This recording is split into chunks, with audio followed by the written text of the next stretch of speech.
Ce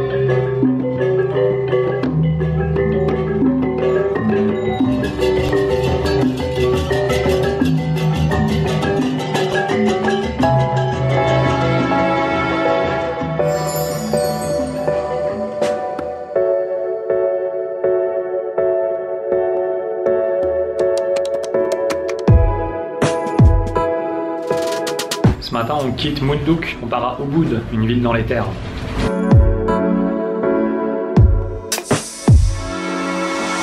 En fait, hier, la pluie qu'il y avait, la pluie qui s'est jamais arrêtée, qui a commencé à 13 h et qui s'est terminée à 18 h, ça devait pas être très habituel parce qu'il y a tout qui s'est éboulé. C'est-à-dire que sur la route qu'on prend ce matin, il y a des éboulements de partout, de tous les côtés de la route.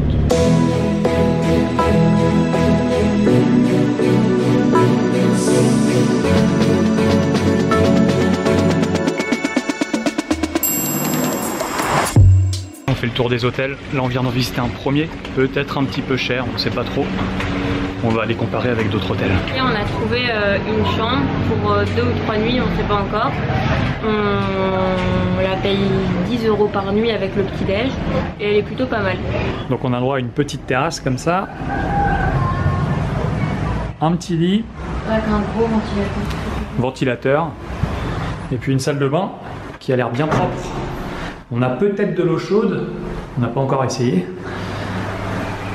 Le petit lavabo. Voilà, pour 10 € par nuit, c'est pas mal du tout par rapport à ce qu'on trouve ici.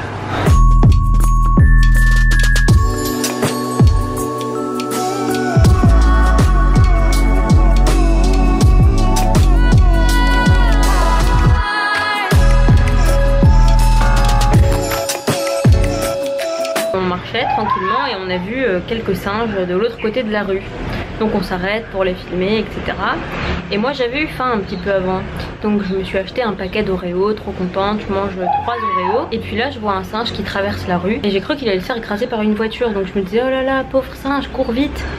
Et sauf qu'en fait le singe a couru à fond, mais il a couru vers moi pour me voler mes Oreos, donc il m'a plus ou moins sauté dessus pour m'arracher mon paquet d'Oreos sauvagement. Et après il s'est posé, il les a mangés en me regardant droit dans les yeux. Là on a atteint le site de Tirta Empul, c'est le temple des fontaines en fait, c'est des sources d'eau, enfin des bassins d'eau sacrée où les Indonésiens viennent se baigner. On porte des super sarongs parce qu'on n'a pas le droit de rentrer en short ici comme c'est un lieu sacré. On est habillés, regardez comme on a la classe.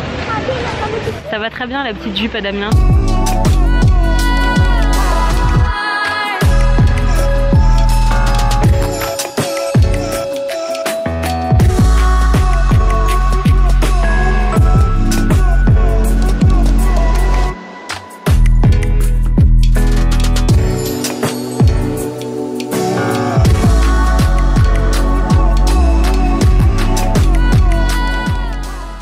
Ce matin, on s'en va.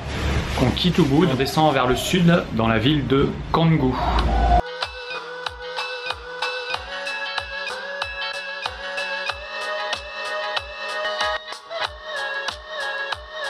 Ça y est, on vient d'arriver dans notre nouvel hébergement. Donc c'est une petite villa qu'on a trouvée sur Airbnb.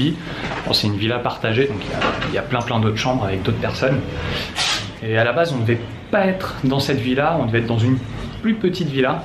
Sauf qu'il n'y avait plus de place, donc on a été en quelque sorte surclassé. Il nous a emmené dans sa deuxième villa, qui est énorme. Il y a une grande piscine et plein de transats pour bronzer. Alors voilà notre chambre. Alors on va commencer de dehors. Donc là c'est juste une petite terrasse qui est sur le côté. La villa elle est plus devant. Là c'est l'entrée de notre chambre. Voilà la pièce principale. Et puis une belle salle de bain. Avec des toilettes séparées de la douche. Pendant ces 2 jours dans cette villa, on va rien faire. On va juste se reposer.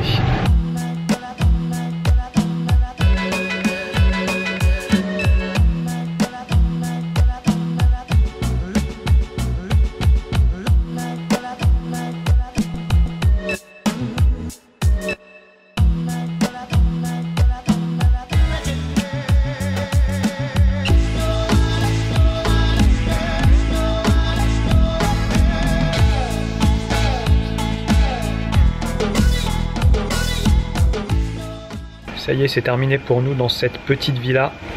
Là, on s'en va, on part au sud à 1 heure d'ici. Et le défi pour aujourd'hui, c'est de trouver un taxi. Donc on attend, on a essayé Uber, ça fonctionne pas. Donc là on attend un chauffeur qui devrait peut-être arriver bientôt, on espère.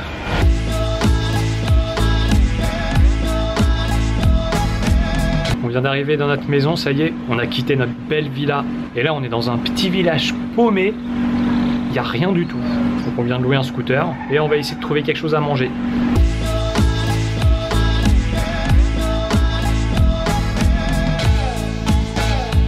Il vient de nous arriver un truc, on a été manger tranquillement, et puis après on s'est dit tiens on va aller voir les falaises, les vagues, la mer, tout ça.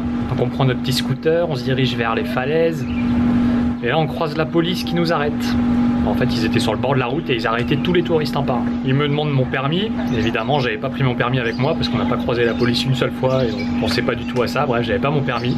Et là il commence à m'emmener vers sa voiture et il me dit bon je te laisse deux options. Soit je te mets l'amende et tu vas au tribunal à Denpasar, c'est la capitale, soit tu me donnes 500 000 roupies et puis c'est bon on n'en parle plus, tu peux passer. On a croisé policier bien corrompu et puis là je lui dis ah bah ok mais alors le problème c'est que là on n'a pas d'argent sur nous. Et là le flic il commençait à me dire bon alors combien t'as et tout. Donc je regarde, je sors mes billets, j'avais 30 000 roupies, ça correspond à 2 €. Il me fait ah 30 000 et tout. Bon allez ok, donne-moi tes 30 000 et puis tu peux y aller, on n'en parle plus. Je lui donne nos 30 000 roupies là, mes 2 €.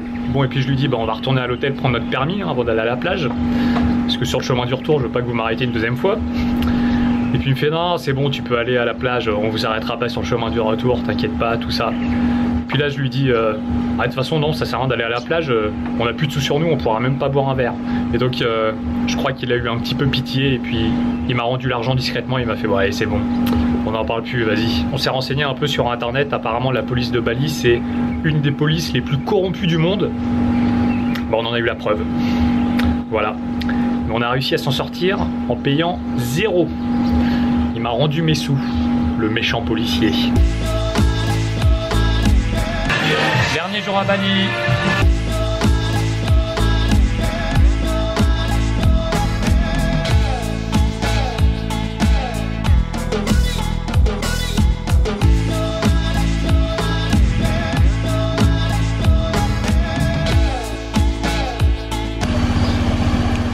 Il y a Louane qui essaie de faire du scooter.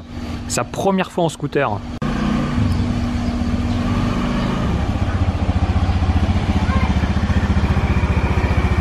Alors c'est comment? Je suis sûr que je peux aller au moins à 10. Tu peux aller au moins à 10? Ouais. Bah va jusqu'au bout, fais demi-tour. Il y a les chiens. C'est notre dernière soirée à Bali.